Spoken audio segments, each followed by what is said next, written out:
नगरपालिका परिषद हापुड़ में डॉक्टर भीमराव अंबेडकर के चित्र पर माला पुष्प चढ़ाकर मनाया महापरिनिर्वाण दिवस।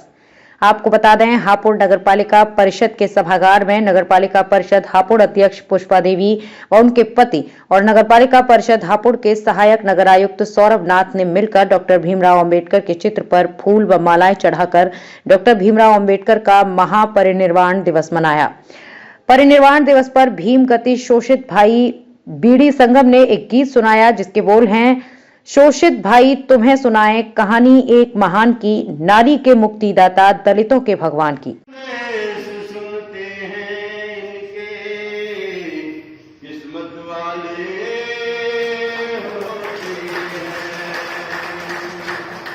तो सुनिए, शोषित भाई तुम्हें सुनाए कहानी एक महान की, नारी के मुक्तिदाता दलितों के भगवान की।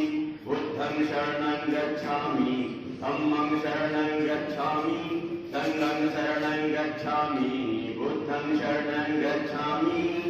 ये धरती वो धरती है जहाँ पे बाबा खेला था, स्वर्णों की ताकत को जिसने बुद्धि से यहाँ तोला था।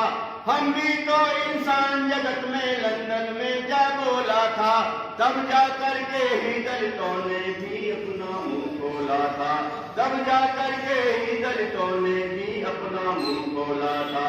इनके पीछे दलितों ने भी बाजी लगा दी जान की, नारी के मुक्तिदाता दलितों के भगवान की।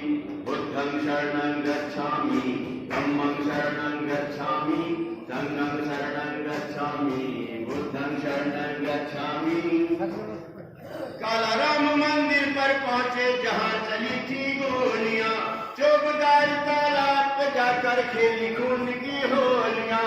महाजल सत्याग्रह करके तोड़ी सबकी बेड़ियां, हर बच्चा वहां बोल रहा था बाबा साहब की बोलियां, हर बच्चा वहां बोल रहा था बाबा साहब की बोलियां। बच्चों और बूढ़ों ने भी कुर्बानी दे दी जान की, नारी के मुक्तिदाता दलितों के भगवान की। बुद्धं शरणं गच्छामि, धम्मं शरणं गच्छामि, संघं शरणं गच्छामि, बुद्धं शरणं गच्छामि। नागपुर एक शहर देखो जहाँ पे दीक्षा पाई थी, बौद्ध सत्य कहलाने की उपाधि वहीं से पाई थी।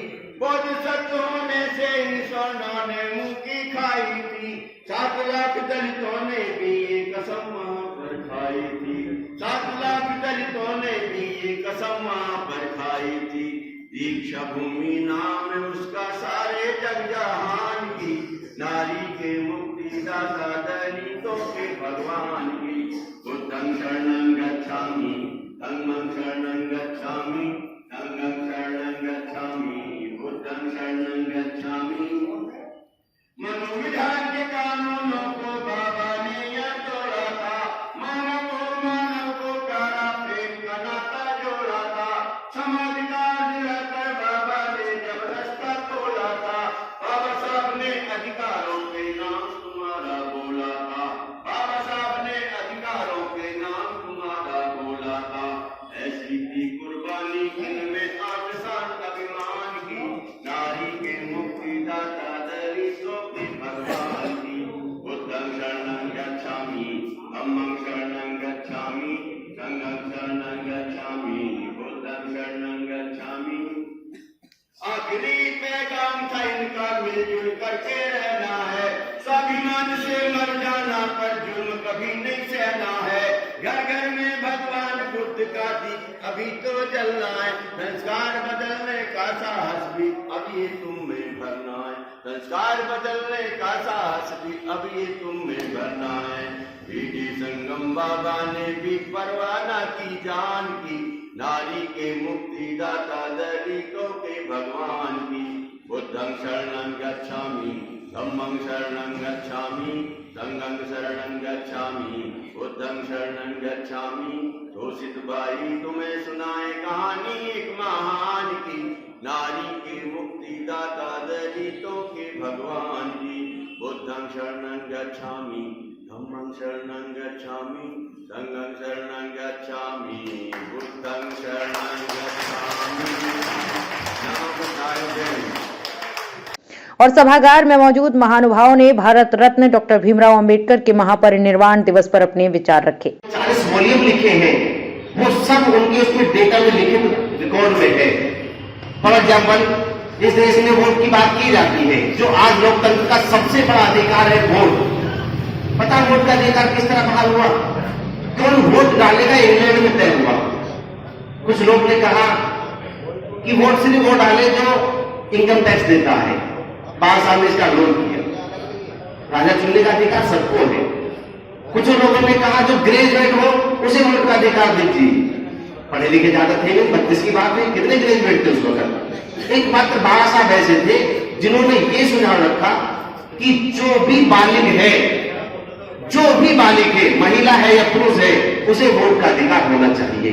तब जाके इस देश के प्रत्येक बालिग नागरिक को वोट का अधिकार मिला। उस अधिकार से हम अपने हिमायत के दायरे चुनते।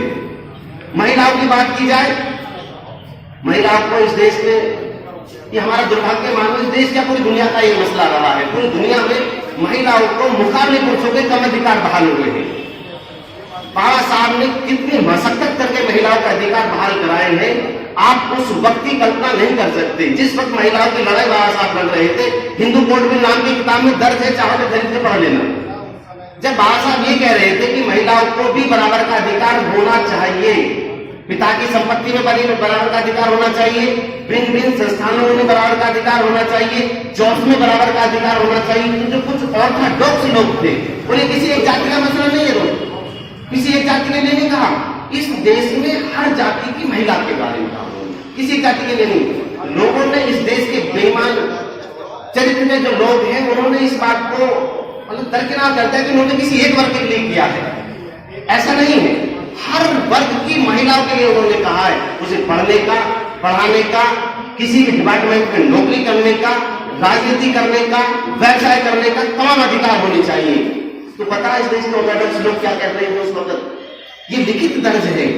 एक ने तो यहां तक कहा कि अम्बेडकर तुझे हम गोली मार देंगे, तू क्या हमारी व्यवस्था में खलल पैदा करता है? आज तक जैसी व्यवस्था चली आ रही है ऐसे चले जा रहे थे।